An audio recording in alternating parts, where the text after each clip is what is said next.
Thanks for joining me for this next installment of Change the Way You See.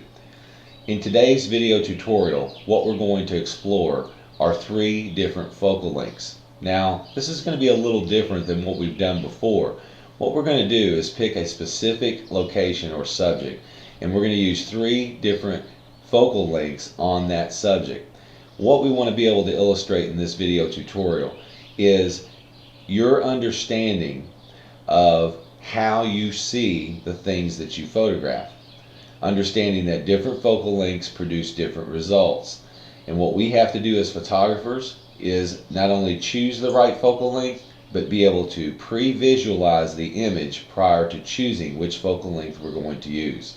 So with that said, let's get started. The concept behind today's video tutorial is to simply illustrate how different focal lengths actually affect a particular subject or location. When you're out shooting, you'll see a lot of different subjects and under a lot of different types of lighting conditions. The idea here is to understand what focal length to use to convey the message that you're trying to convey with that subject under that specific lighting condition. Now, in this scenario, I'm set up on a deck or the deck on the back of a house.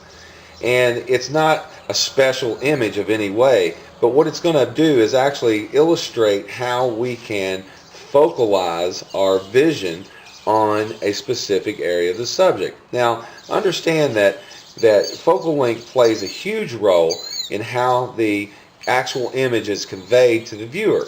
So, depending on what you're wanting to say with that image or what type of image you're trying to create will determine what focal length you'll actually use.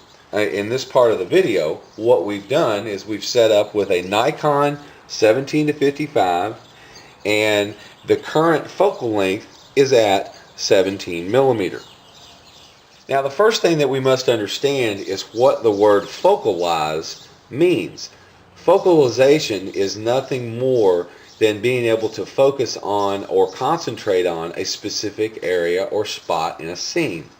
Now, understand that with a 17 millimeter, you're extremely wide and you're not focusing on one particular area. However, your perspective will draw the eye to a specific area of that shot. For instance, in this situation under 17 millimeter, we're actually looking at the 2 chairs that are in the far part of the image itself. So if we were at a lower perspective, we would be focusing more on the chair that's closest to us. If we were at a higher perspective, we might be looking at the dead space that's between the 2 lounge chairs and the 2 regular chairs. So the point is that based on your perspective, your focal length will work hand in hand with that to focalize a particular area of the photograph. Next, what I'm going to do is not move the actual tripod itself. I'm going to stay at the same perspective that we started with, which you can see now. And I'm simply going to zoom this lens from 17 millimeter to 55 millimeter. Not moving anything else respectively, it will show you how the change in focal length will actually affect your image. So let's go ahead and start zooming. Right now we're at 17 millimeter. We're going to zoom to 20 millimeter, to 24 millimeter, 28 millimeter, 35 millimeter, 45 millimeter, and 55 millimeter. Now, as you can see, our image is totally different from the same perspective under the same lighting situation, but all we've simply done is change our focal length.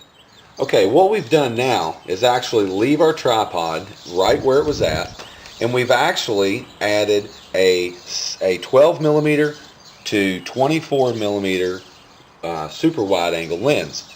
Now, we haven't changed our perspective in any way.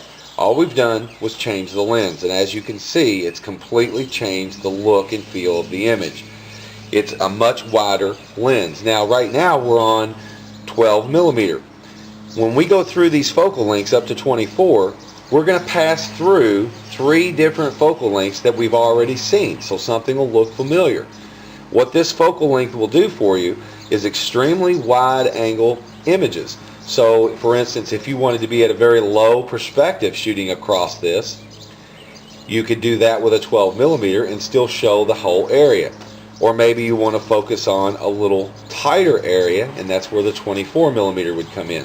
So let's zoom this and see how the difference is. So right now we're at 12. We're going to go to 15. We're going to go to 18, 20, and 24. So as you can see, our focal length, as we change it, changes the look and feel of the image. Okay, we've put on a 55 millimeter to 200 millimeter lens, and as you can see, the tripod has not changed, the angle of the camera has not changed. The only thing that we've done was change lenses. Now we're going to run through these focal lengths, and they're going to go all the way up to 200. Now understand that a long focal length lens gives you a totally different look and feel to your image. So depending on what you want to be able to accomplish with that image, a longer focal length lens may be the effect that you're looking for. So let's go through these focal lengths. Right now we're at 55. We're going to go to 70, 85, 105, 135, and all the way up to 200. Now, as you can see, we've really changed the look and feel of our total image just by changing our focal length. Now I'm going to zoom this back out, and I'll do it slow, and we'll go through all the focal lengths we just went through. And now we're back at 55.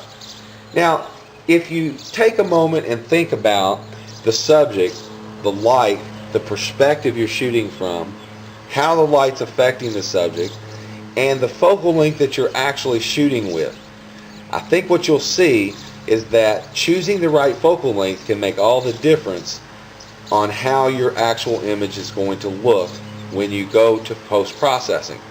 So, in the future, when you're out shooting, take the time to really pay attention to those details.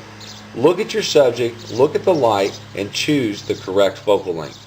Thanks for joining me for this video tutorial, and I look forward to our next.